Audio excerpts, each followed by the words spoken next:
So we will start with, each candidate will have opening statements. Candidate A, which I believe is Heather Parika, and then candidate B. So you have 3 minutes for your opening statement, and then John again will have the cue cards for 1 minute, 30 seconds, and then 10 seconds, and then end. So whenever you're ready. Thank you very much. Good evening, and thank you to AACS, WARA, John Davis, Paulo Salguero for bringing us all together here tonight. And of course, thank you to Mayor Haro, Paul Healy, and Bill Gouveia for participating this evening. I look forward to a fair and honest debate. Thank you to all of you here in the audience and watching at home. By tuning in, you're demonstrating your care and concern for our city. To those of you who know me, and to those who you're just meeting tonight, my name is Heather Parika, and I am seeking your support and your vote to be the next mayor of the city of Attleboro. It has been an honor to be your 3-term at-large city councilor and current municipal vice president. Every day of the last 6 years has been dedicated to learning the intricacies of our local government and how to advocate for all. Residents consistently reach out to me knowing that I work to find a reasonable and responsible solution to their concerns. The trust I have cultivated is a direct result of my dependability and capacity to create strong relationships with my colleagues on the council, city departments, our state delegation, and various organizations and businesses throughout Attleboro. Attleboro is truly the core of everything I am. Like many of you, my husband and I chose this community to raise our family. Our goal is to raise our 3 children with a strong sense of service to others. We devote time and caring support to various city organizations and projects. Through that, I've been able to literally weave myself into the actual fabric of our community. Blue pride and a love of Attleboro runs deep in our home. We strive to share and inspire that passion in others. Every day I focus on how to move Attleboro forward, and I have a plan for our success. My sole political goal is to simply make Attleboro a great place to live. I will serve Attleboro passionately until that goal is met. Leadership means you are beholden to those whom you are promised to serve. My leadership is based on my willingness to listen and to collaborate so that we collectively find the best path to success. I would also like to take a moment to thank the Attleboro Firefighters Local 848 and the Professional Firefighters of Massachusetts for their endorsement of my campaign, as well as Governor Baker and Lieutenant Governor Polito for their support of the Parika administration. I look forward to discussing our community tonight and highlighting why I am the best choice for Attleboro. Thank you.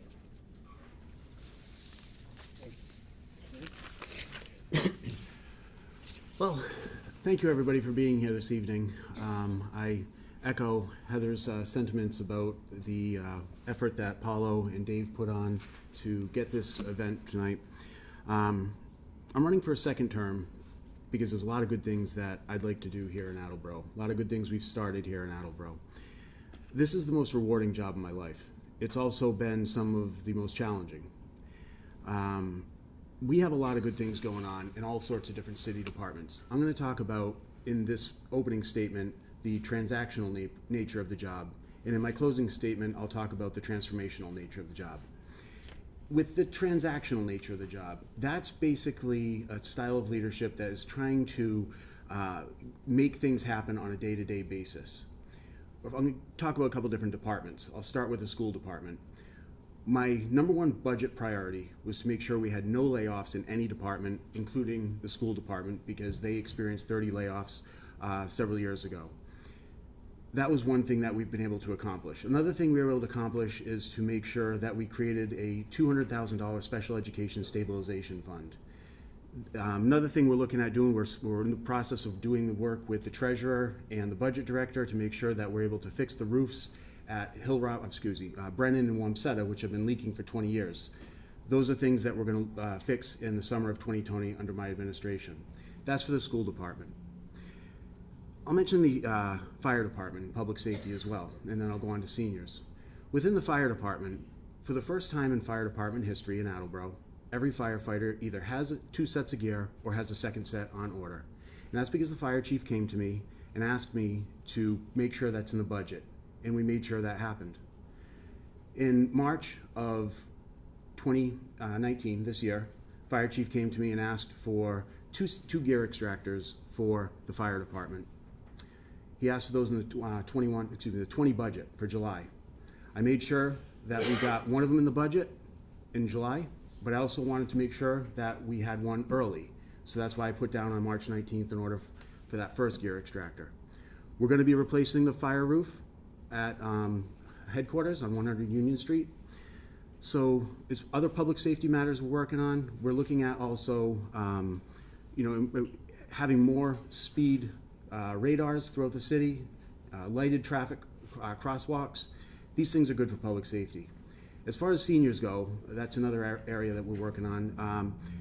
We want to make sure that the seniors at the Council on Aging have the support they need when they go in. And that's one of the reasons I took 2 part-time employees and made them full-time employees. So within a lot of different departments, these are just a handful of departments, I'm working with the department heads, making sure that the needs the departments have are best met. That way we have a functioning city. So thank you. Great. So I'd like to introduce the panelists. Panelist A, Mr. Bill Gouveia, along with panelist B, Mr. Paul Healy. We will start with their questions. So Mr. Gouveia will ask candidate A, Heather Perica, a question. You will get 3 minutes to answer. And then candidate B, Mayor Hero, will have a 2-minute response to that. Thank you, Paul, and thank you for having me. Councilor, Mr. Mayor, good evening. Councilor, to the casual observer, at least, things seem pretty good on the surface in Attleboro right now. The school budget is always a problem, but the immediate fires seem to have been put out. The new school is being constructed. There are plans to begin at least the arduous process of rebuilding the downtown area. So given these things, why should voters replace Mayor Heroux with you? Can you really make enough of a difference that they should change mayors? That's an excellent question, Bill, and thank you for asking that. And welcome to the chambers today. I do believe at this point in time would be beneficial to the residents of the city of Attleboro, as well as to the cohesiveness of the business and the everyday transactions, as the mayor likes to say, here in City Hall. I think that the development downtown needs to be swifter and very much more progressive than what is being suggested at the moment. I'm fortunate enough that I have the ability to create good, long-lasting, and strong relationships with developers and other businesses here in our community and the ability to bring all of us together to work on the same page. I have the humility to not think that I'm the smartest person in the room and to ask several questions and follow up and do the hard work that it takes to know. I also don't have a problem admitting when I make a mistake either. I think that those qualities and characteristics are a good form of leadership as opposed to a transactional approach which is more focused on not looking for change but keeping things the same. I very much think that the way things have been done over the course of time in the city of Attleboro needs to change. We need to be more progressive. We need to be more inclusive. And I think I have the qualities and the capacity to be able to do that. Thank you. It is a good question, Bill, and I appreciate that. To Ms. Perica's point about a swifter transformation downtown, I don't think she fully appreciates or understands what goes on with revitalization in a big city like this. The permitting process alone usually takes about 18 months. The architect designs take about 9 months, and the process to get the entire Union Street district sold over and changed hands took me over a year, and that was something that did not start under the Adulis administration. It started when I created a Blighted and Decadent Properties Task Force to go over after several buildings in the area. The number of things that we have going on in the city, I mean, the plastic bag ban is one progressive change. We have an entirely new energy policy. I'm going to talk about these things later on. There are a lot of good things going on that are being done differently now than we have in the past. So as far as your comment about being the smartest person in the room, I'm usually the quietest person in the room when I have meetings with department heads. Usually when there's a department head meeting or there's a lot of different people in a room, I listen to what everybody's saying, and by the end of that meeting, the most logical and sensible course of action is usually what is, what everybody's talked about that brought us up to there. So That is a good question. I appreciate that, and look forward to talking more about this topic. Great. So they will get, it's a 3-minute answer and then a 2-minute response for the candidates. All right, so now Paul Healy will ask the next question to Mayor Hero, and then Mayor, you will have a 3-minute answer, and then Councilor Parikh will have a 2-minute response. Okay, milk, cereal, peanut butter. Sorry, that's the wrong list. Excuse me. Get that later. I'm interested in your plans on how to increase the tax base, because with the new school, which I think will be a success, and with Highland Park, which I think has been a success, obviously the tax burden has gone up on all Attleboro citizens, and the senior citizens are getting hit the hardest. What are some plans to reduce the tax burden in the future? Things like, can we sell the Finberg School or the old high school on County Street? I know there were some restrictions on that. You want to maintain the facades and stuff. So I'm just interested in what some of your plans are, ways to increase the tax base, be it residential or business, as we go forward in the future. Okay. Thank you. Increasing the tax base means that we have to enlarge the size of the pie. Every year, our economy grows by about $1.5 million. So it's normal growth, but we need to see more growth than that. The best way to do that is through businesses. And one of the best ways to increase the business atmosphere was to hire an economic development director. That's something I campaigned on 2 years ago. That's something that I had 40 applications and somebody we hired. It was basically a nationwide search. We had people from all over the place applying for this. We hired somebody from Washington, D.C. who is really well qualified. What I've been doing is trying to work with a lot of the current owners, either using a carrot or a stick approach to some of the buildings downtown. And it depends on the owner, because there's a history with these owners in the downtown area. But what I'd like to do is basically see a lot of the buildings that we have right now be transformed to become apartments and condos. And that's on the upper floors. On the surface level, you have new businesses go in there. This isn't just a pipe dream. This is happening. I mean, we have like I said before, the entire Union Street district is under new ownership. We have Renaissance South, which the plans just finalized, and that's going to close next week. We have a new prospective buyer. He's actually put down an offer on the ugly fishnet building across the street from the Sun Chronicle. What I'm trying to do is increase the base of the number of businesses we have here. So that, things are being done differently. The previous mayor was a very smart, hardworking guy for a long time. He did a lot of really good things. His approach was to try to make downtown look really pretty by improving the sidewalks and the lampposts, and that would attract businesses to come to Attleboro. What I'm doing is what's worked in other places. I'm trying to get a lot of commuters into these old mill buildings on Union Street, 54 Union Street, it's Renaissance South. Get a lot of people living here. By creating that foot traffic, you're going to have a demand for new restaurants, new bakeries, new coffee shops, boutique shops. This is what's worked in other places. This is what we're doing here. Money has changed hands.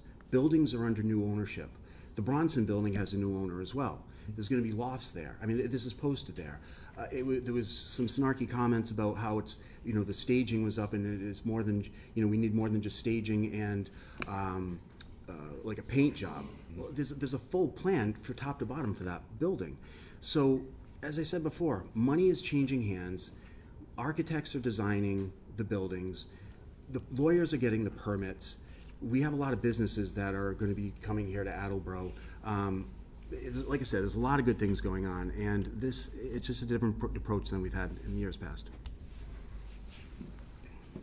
We have a 2-minute response. Thank you. So I think there's a lot of similarities in between the mayor's approach and mine. It sounds a little bit like he's been reading my website a bit. So one of the questions that you did ask about specifically was seniors. Yes. So with the debt exclusion coming on board, that has been a major focus of some of the business on the municipal council. I was fortunate enough to be the acting president to be able to create a special committee on tax abatement for seniors. We assigned several of my colleagues to that committee, and they've done terrific work to identify, highlight, and expand on programs that already exist that our seniors can take advantage of to kind of help ease that burden and be able to keep them in their homes. A couple of the things that I have some concerns about with regards to the mayor's proposed increasing of the pie is that he attended a planning board meeting and suggested that they restrict development on the outskirts of the city and focus downtown. That is not really a great plan, and it's also against Mass state law, so we can't actually do that. We collectively hired an economic development director, and what I would be able to bring to her is I have established relationships with developers and contractors throughout New England who are already calling me, asking if they can come here, looking forward to an Aprika administration to be able to come here and be able to work with us. And I'm excited about the Union Street station, but when they presented in front of us at the Municipal Council, they won't have a shovel in the ground until spring of 2023 if everything goes perfectly. So we need to move that along faster. Thank you. Great. So now we will have Mr. Gavea ask Mayor Hero a question. He'll get 3 minutes to answer, then Council Parika 2-minute response. Thank you. Mr. Mayor, you've been quite vocal at times in expressing your displeasure with many on the city council, accusing them of playing politics against you, even dating back to your days as a state representative. You have not been shy at all about telling them when you believe they're overstepping their authority. Please tell us how you see your current relationship with the city council, and what has your experience now as a term of the mayor taught you about the city council-mayor relationship? Well, it depends on the counselor. There are some counselors who I have an excellent relationship with that I consider friends, and we don't agree on everything, but we remain friends at the end of the day. There are some counselors who have been actively working against me because they were planning for a run against me and supporting whoever is working against me right from the beginning. The previous council president had shut me down on a number of occasions, and when I was a state representative, and that was very disappointing. But like the saying goes, if you want to make an omelet, you got to break some eggs. Okay, so in politics, it's not always a nice business. We try to be kind, and we have disagreements. We struggle with the challenges. Sometimes people make things personal.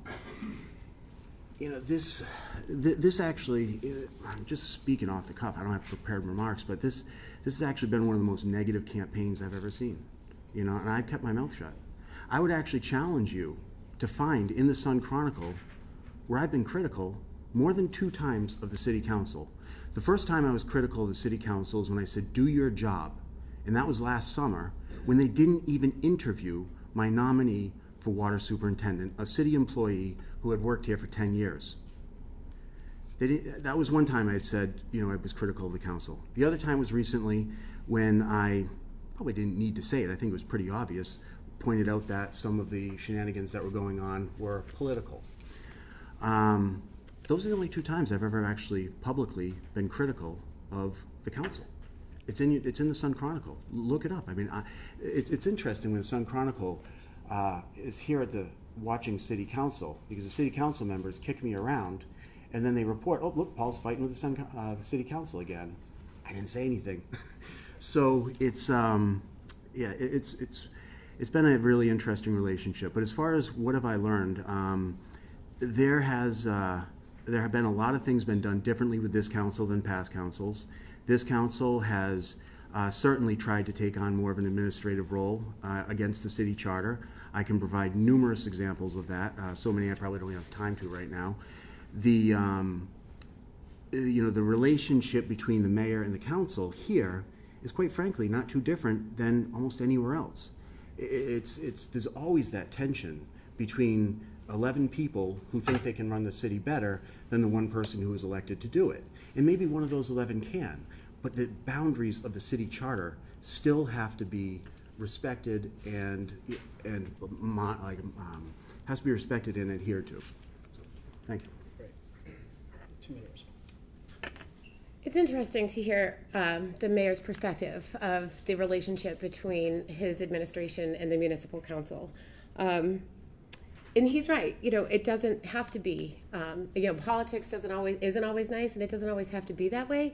One of the things that I'm most proud of with this particular council is our ability to be respectful to one another, to be able to have debate and vibrant debate, and be able to walk away at the end of the day, shake hands, and know that democracy took place here on the floor and that the residents of the city of Attleboro succeeded that day. I think it's also interesting that you say, I've only been critical of the municipal council publicly in the newspaper twice, but it doesn't stop you from saying it to anybody and everybody else who will listen. The volume of emails that I have with your comments on it that are telling us to stay in our lane, and that you have this really overinflated interpretation of administrative interference. As my tenure in the municipal council, I've never been blocked from being able to speak to a department head or anyone below them. There was a comment that you had made to me that the only people I'm allowed to speak to are department heads. And in your theory, I have the voice message, so I'm happy to play that for you later. But in theory, if that was the case, if my daughter's teacher and I had to have a conversation, I'd have to go through the superintendent. It's not how co-equals of government should work together. I'm proud of the municipal council that I serve on, and I really wish that we did have a better relationship collaboratively, and that's what I will bring as mayor. Okay, so I'm asking Heather a question now, correct? Correct. Okay. Okay. On a local level, I'm very optimistic that all candidates and people who hold office really do have the best interests of their constituents in mind. I have very little cynicism when it comes to local politics. On a national level, unfortunately, I and a lot of people are a bit more cynical. And right now we live in very, very divided times politically, the worst in my lifetime. Should the voters of the city of Attleboro consider the political affiliations of the candidates, you as a Republican and Mayor Hero as a Democrat, and should they be concerned with a political party that the candidates are a member of? And if so, how would you define your party affiliation in these really, really divided times? So we've had this conversation before. Yeah. So in local politics, it is a nonpartisan position, as we're all very well aware of. We take an oath to serve everybody in the city of Attleboro, regardless of whether they support me, whether they support my opponent, whether they are Republican, Democrat, whether they're a registered Republican, a registered voter, or not a registered voter. That's the job, and I can't stand what's happening at the federal level. I have to be honest that I make sure that my job here is the focus for me. When I pay attention to those things up there, it's nauseating, and it does make me think about my affiliation as a Republican. However, one person doesn't define what my value system is. I am a socially progressive, fiscally conservative individual who takes pride in my ability to service the residents of the city of Attleboro, regardless. I've had conversations actually with some individuals here in the audience over choosing the person as opposed to a political affiliation. My tenure on the municipal council, I've helped hundreds of city residents regardless of, and they were comfortable reaching out to me regardless of what my political affiliation is. They were comfortable reaching out to me because they know I could get the job done. My dedication is here, my focus is solely here, and what's interesting too is that, again, in my tenure as a municipal councilor, I've never felt a division on the municipal council based on party lines, and that has really kind of seeped its way in. If I had to make one criticism of the council, I would say that was it. That political nature has kind of wound its way in here, when honestly, when we're here on the floor, we're here to be democratic and do what's best for the city of Attleboro. Thank you. Okay. Thank you. It's a very good question. It's a very good question, and when I go around knocking on doors, talking to voters, I get both Democrats and Republicans saying to me over and over again, with this Republican, you're the only Democrat I ever vote for. Okay. And a lot of Democrats are proud to vote for me, some of them aren't. And so it's, I take pride that when you look at my campaign literature or you look at what I post on my Facebook page every single day, you can't tell if I'm a Democrat or Republican. And if you look at what I'm doing, trying to transform our energy policy, you might think I'm a tree hugger. You might say, okay, he's really progressive. But if you look at what I'm doing with our economic development director and focusing on the downtown, you say, oh, he's very business friendly. So the work that I do as mayor, it's the sort of thing where you can't really tell if it's a Democrat or Republican in agenda, and that's how I like it. And guys, I think that reflects what our community is all about. When,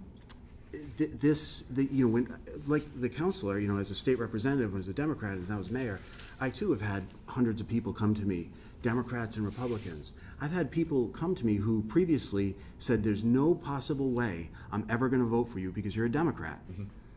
That person actually came to me several months ago and was having a problem with the treasurer's office, in which, in fairness to the treasurer's office, they weren't doing anything wrong. And I had no jurisdiction to resolve the problem, but I still worked with that person. I remember that person back in 2012 kind of barking me off of his driveway because I was a Democrat. Yeah. But now in 2019, just a few months ago, I still helped him out the best I could. And that's the job. I mean, that's the nice thing about working at this level. You don't have to deal with that partisan nonsense that goes on in Washington. It's quite refreshing to actually be able to get things done here at this level. So the next portion of the candidates will be able to ask each other questions. We'll start with candidate A, Councilor Parika, asking Mayor Hero a question. Mayor, you will get a 3-minute answer, and then Heather, you will get another 2-minute response. Perfect, thank you. Paul, there's been much speculation about your dedication to the office that you hold. You yourself have stated repeatedly, both publicly and privately, that you don't want to be mayor. In a recent news story in the Sun Chronicle, you declared that if elected, this would be your last term because it's not conducive to a healthy lifestyle. And then, of course, there's talk about you running for Congress. Will you commit right here, right now, that if reelected, you will not run for higher office during the next 2 years and fully commit yourself to the residents of Attleboro? Heather, I'm not sure why you're worried about what I'm going to do if you're mayor. So I just said a moment ago, and yes, That wasn't the question. No, but I get to answer how I want. So, no, if I get reelected as mayor, I'm sticking around. I'm not running for Congress. I don't want to. I mean, I look at what's going on down there, and I look at what the members of Congress are actually able to accomplish, and I compare it to what I'm able to do up here with the team of department heads we have. It is just leaps and bounds more that we can do here at the city level. And to your point, you actually misquote me over and over again. You do. And, you misrepresent my positions. I have not said I don't want to be mayor. I have not said that. I said back in 2017 to an ex-girlfriend I would rather, get back together with her because I don't have a family. I would rather get back together with her than run for mayor because I'm 43 years old and I don't have a family. And that's very unfortunate. But I love this job. I love what I do. Okay, and this job has been the most rewarding experience of my life, even if it comes with the most number of headaches. So I've said over and over again that no, I'm not interested in running for Congress, but that wasn't good enough for you, and I don't know why that wasn't good enough, because me saying I'm not interested in it, what if I were to lose the race and then I say that? At this point, I've actually decided that if I lose this race, I'm still not going to run. I hope that satisfies you. I think there's a small amount of revisionist history happening there, but I thank you for saying that publicly here tonight. However, I think the damage has already been done. How can the residents of our city trust you that you'll be faithful to your oath when we know every action you take or decision you make is for a political win and transactional? Quite honestly, you've stated you don't want to be here. By stating that this is your last term, there are no real consequences like the loss of votes to keep you focused and working to the best of your abilities because you won't be running for re-election. It's okay to have grander aspirations, my apologies, but don't hold the city hostage while you go for them. By putting yourself first and making Attleboro a career stepping stone, it shows the lack of respect you give to the office of mayor and the residents that in the oath that you serve. As mayor, I will serve for as long as there is a job to be done. I'm committed to making Attleboro a better and flourishing community for future generations. I have no greater political aspiration than being right here with all of you, getting the job done. Mayor, you got a question? Question. Okay, very good. Heather, you put on some of your campaign literature that you would stop 6 years of stagnant growth, bring new revenue to the city, create a walkable TOD, better fund schools and seniors, and focus on affordable 55-plus housing. Over the last 6 years, since you've been a city councilor, what have you accomplished on these issues? So it's interesting. I think that you focus a lot on, and I think it's interesting that you focus a lot on what my accomplishments are. For starters, I have a 25-year marriage. I'm raising 3 children, and I've helped solve hundreds of issues for residents over my time as councilor. I've introduced and passed multiple pieces of legislation. I accept responsibility for the issues and work until a reasonable solution has been found and implemented. And then I move on to my next concern. I don't dislocate my shoulder from patting myself on the back. And I don't make it a practice to keep score. As a legislator, I have approved legislation in the change of zoning for the TOD, and we've done amazing things for the New England Sports Village. We changed zoning for there. We've worked very hard collectively together to make it possible to bring businesses here. And those are the things in my capacity as a legislator that I'm able to do. Beyond that, outside of that, I have relationships. Yet again, I keep just going back to being able to create relationships with developers and with construction companies who want to come here and do that business. And they've had conversations with your administration. They would prefer to work with me. So I hope everybody heard what I just heard, which is that in her 6 years, she hasn't accomplished any of those goals. So if she hasn't advanced any of these goals in the past 6 years as a city council member, how can we ever trust her with promises of just Nunya business, the names of the people, like that she's going to bring these people here? The fact is you have not had a conversation with the economic development director about downtown revitalization. Not true. That is true. I talked to her. That's true. I You sat in her also office. you didn't talk about downtown revitalization. This is my time, please. So you also haven't had a conversation with the chair of the ARA until a couple of days ago when you told him that the TOD was moving too slowly, and that's something that you have absolutely no jurisdiction over, none whatsoever. So I don't know how you think that. I'm perplexed. I've heard your wishes. I'm not going to call them plans. Plans actually have action steps. But I've heard you say this stuff, but there's a gentleman named, I don't know if I want, there's a gentleman named Joseph Grimaldi. Joseph Grimaldi is the person who just put down an offer on the Canada building, which is across the street from the Sun Chronicle. I have a meeting with him tomorrow. I've met with the Canada owner twice this year. These people are meeting with me. Buildings are changing hands. Money is changing hands. The developer for the Union Street District is named Eliza Dada. I have her on speed dial. Bob Jones is the owner. These people are talking to me. They're not talking to you, Heather. And if they were talking to you, why is it that as a city council member, you haven't brought them here to Attleboro in your capacity as a city council member and facilitated these things? I mean, it perplexes me that time. It perplexes me. Given looking at the format I have here, it goes again. Candidate B asks a question of candidate A. So Mayor here you would go again. Council Parika, you have a 3-minute answer. So we've actually touched that question already. So let me change it. Yeah. I have some extras I didn't get to.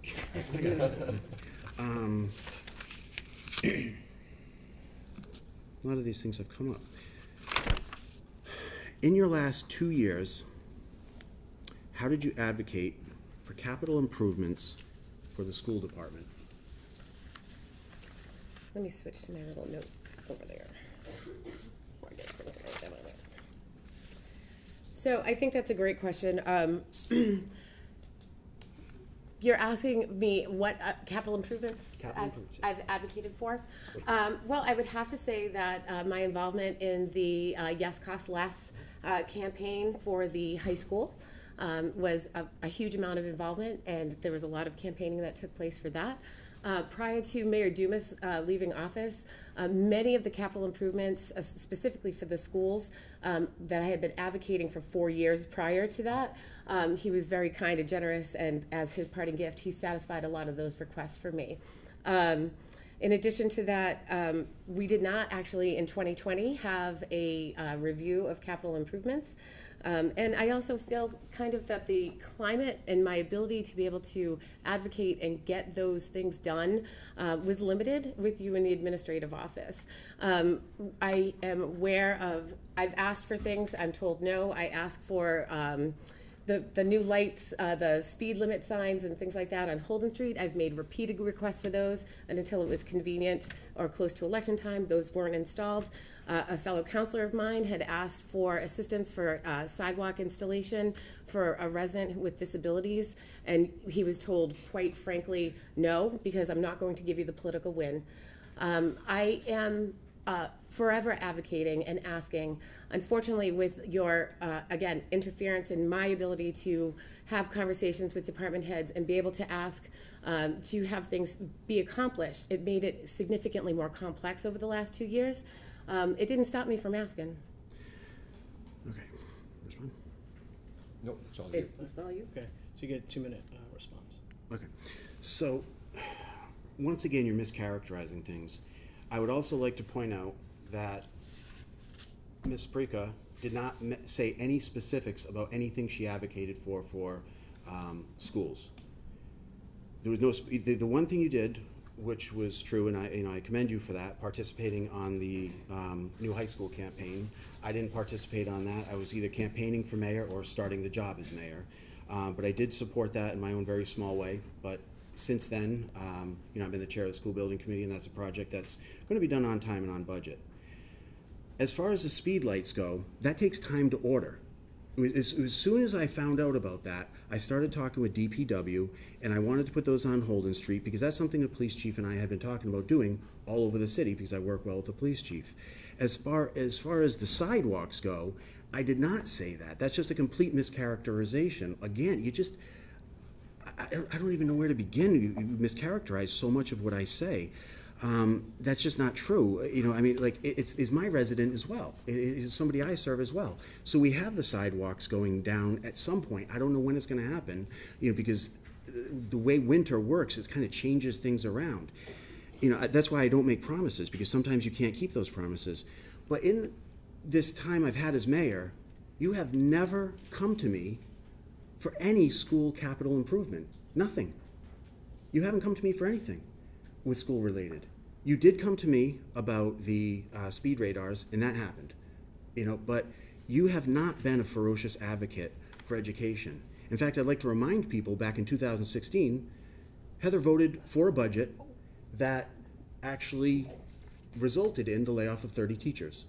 So, this, is, again, capital improvements. You have not, for school department, you have not come to me for any of those. You haven't come to me for any capital improvements for that matter. I get a rebuttal on that. No, that was his 2-minute response right. to your question. So you, Council Parika, you get to ask Mayor Hero a question, and he will get a 3-minute answer. Sure. Just very briefly back to that last moment there. I absolutely, positively voted in opposition to the 2016 school budget. There was myself and Vice President Denley. We advocated so hard. We even offered up over $300,000 in cuts to save teacher jobs. So that is absolutely false and inaccurate. But let me get to my next question. During the 2017 debate, you criticized Mayor Dumas for destroying relationships, claimed you would do better. However, during your time as mayor, your relationships across the board have fallen into disarray. And through your own admission, it has become incredibly difficult for you to govern. You've shown an inability to work productively with our unions. You've seen a high number of grievances resulting in forcing out long-term, knowledgeable employees. When asked to fund a much-needed second gear extractor for the Attleboro Fire Department, you threatened layoffs over a modest appropriation of $22,500. Your exaggerated interpretation of administrative interference drove a wedge and eroded the trust between the municipal council and your office, as well as our city departments. Add to it the countless instances of shouting matches, nasty emails, heated voice messages from you, not only to elected officials, but unbelievably to me, to our city residents. I believe you've been on the, I myself have been on the receiving end of a Paul tirade, and you have personally witnessed, and I've personally witnessed your venom directed at others. Can you describe what went wrong and how you intend to rebuild the bridges that you have burned so you can effectively lead this city? Heather, if I was not effectively leading the city, how would I have so many first-term accomplishments? I mean, we have so many things happening here in the city. Your gear extractor issue, I mean, you, in 5 years of being on the council, you never once asked for a gear extractor. The fire chief came to me in March and said, Paul, we would like 2 of them in the July 1st budget. I said, you'll get 1 on July 1st and you're gonna get 1 early. I'm gonna put it down right now. At the end of the fiscal year, and you voted for that on March 19th, so at the end of the fiscal year, we're running out of money. We have to make sure that we have money so we can make sure we pay our obligations. I got 1 gear extractor early. I ordered it March 19th after the vote. The relationships, and if you want to play for people, that voicemail that I left for you, please go ahead. I encourage you to do that. Because in that voicemail, some of the things that you've said, the public will hear that you just mischaracterized. I remember exactly what I said. That wasn't a tirade. That was me actually just laying down the law for you, trying to keep you in your lane because you are overstepping all the time. You're the worst one at it. I mean, I really would be, if you were mayor, I think that you would be appalled if anybody ever treated you the way you've treated me. As far as the relations go, I don't make promises. And some people that I've been close with, have been very disappointed with some of the ways I've handled things because, quite frankly, I'm not worried about friendships. I'm trying to do the right thing. Okay? I'm not really worried about whether or not somebody's going to say, oh, I don't like what Paul's doing, because what I'm trying to do is what's in the financial best interest of the city. Because if we're not financially stable, and I listen to the budget director, I listen to the auditor, I listen to the treasurer, I work with these people, we have an excellent relationship. If I wasn't working well with these people, we wouldn't have all the different things that have happened. Highland Park, we've got energy policy changing. We have, the downtown revitalization going on. Departments are getting new materials. We have DPW is getting a lot of what they need. I've sent down a request for loan authorization. The police department has a new kitchenette. So many good things are happening both at the transactional and transformational level. Over and over again, you mischaracterize what I say and what I've done, and you exaggerate, and it's very frustrating. I don't even know where to begin how frustrating it's been. I mean, if you become mayor, I hope to God no one ever treats you the way you've treated me, and I really hope so for your sake. Okay. For the next portion of the debate, we will go on to our closing statements. So Councilor Parika will go first. She will get 3 minutes for her statement, and then followed by Mayor Hero, who will get another 3-minute statement. Thank you very much. So thank you, Paolo, John, our panelists, AACS, WARA. Thank you for this exciting debate this evening. Thank you to Mayor Hero for participating tonight. Exercises such as this help the voters and the residents of the city learn more about our candidates, and which enables them to make informed decisions about the kind of Attleboro that they want and who they think will be the best choice as they head to the polls. I applaud the courage we have both shown this evening. So how do we make Attleboro thrive? We need sweeping revitalization of our downtown. It is the key to bringing much-needed financial growth to Attleboro. This change will be a win for every resident and stakeholder, from our children to our ever-growing senior population and everyone in between. The manner in which we have traditionally funded our school system is simply unsustainable. We need to stabilize the school budget and be progressive with our educational needs and show the support that our incredible educators deserve. To our employees in the city, both past and present, you are the foundation of our community. These men and women need to know that I appreciate and value each of them and what you do for all of us every day. I pledge that you will have a seat at the table, and so collectively we can work well and support one another. Leadership isn't about a position of power or ego. Being a true leader means you serve and are beholden to those for which you are responsible. It is about having humility and respect to listen and hear both city workers and residents. It isn't just about what decisions we make, but how we make them. It's about the examples we set and how we inspire others to strive for greatness. Please take a moment to evaluate me as your City Council Vice President for the solid work the Council as a whole has accomplished with me in a leadership role. Given the opportunity to serve you as mayor, I will hope that you will judge me based on the success of the city and not individual accomplishments. That is how I will judge myself. This isn't about me, it's about us and our success. Leadership is not a right, but a privilege, and I'm asking you for the privilege to be in a position where I can shape and positively influence our community. I'm asking for your support and your vote on November 5th. Thank you. So, thank you, Councilor Parika, Paulo, John, Paul, Bill. As I said earlier, this has been the most rewarding job of my life. It really is. The number of things that we have going on, the number of good things we have going on in the city is almost countless. I mean, I really enjoy doing this work. I have not said that I will be running for this one last term. I said it might be the last term. I've said I will not run more than 3 terms. I will not be mayor more than 3 terms. I think that within 6 years, that should be enough time to get things done. And if I can't get things done within 6 years, then it is time for me to leave. But I'm confident that we're going to have a good second term. And that brings me to the transformational aspect of this, because that's what I started off talking about. We have the transactional part of the job. I talked about that earlier. But the transformational part, we are transforming the city. We're transforming the downtown. It's a new approach that hasn't been used in the past. We're looking to use economic incentives to get developers to come to the downtown. These developers, they can invest anywhere, okay, but they are actually coming here. And as I said, money is changing hands, buildings are under new ownership, architects are drafting the plans, lawyers are getting the permits. Those things are happening right now with multiple spaces throughout the downtown area. That's a transformation.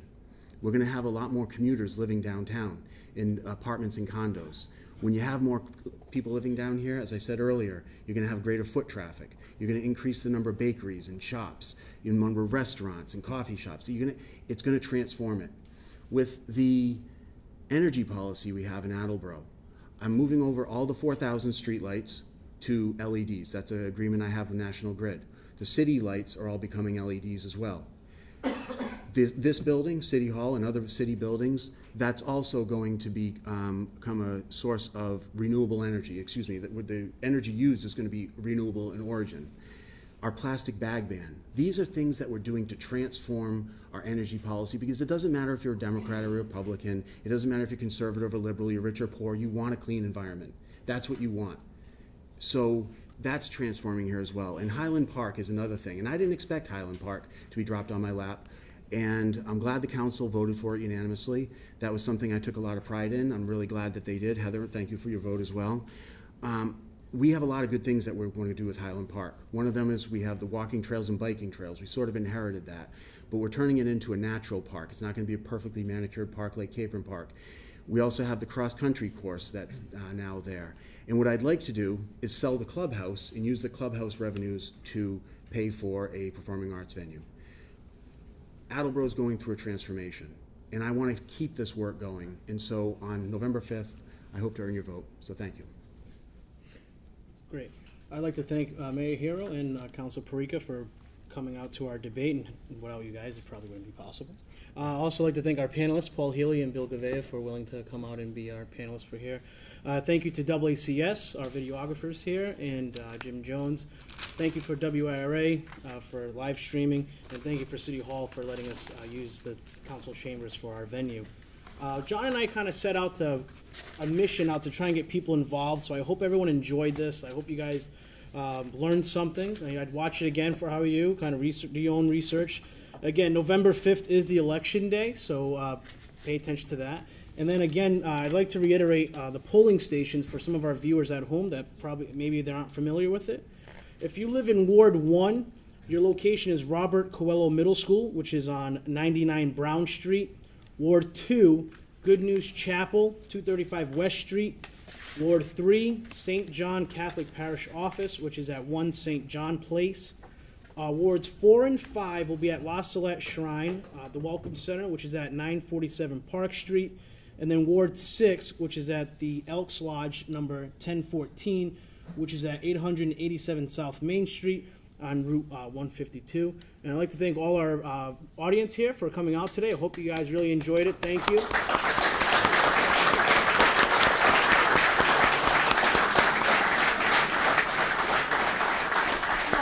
All right. At any rate, so if you guys see any candidates here, maybe a good chance to try and talk to them, get some more questions out for you. So thank you again. Okay.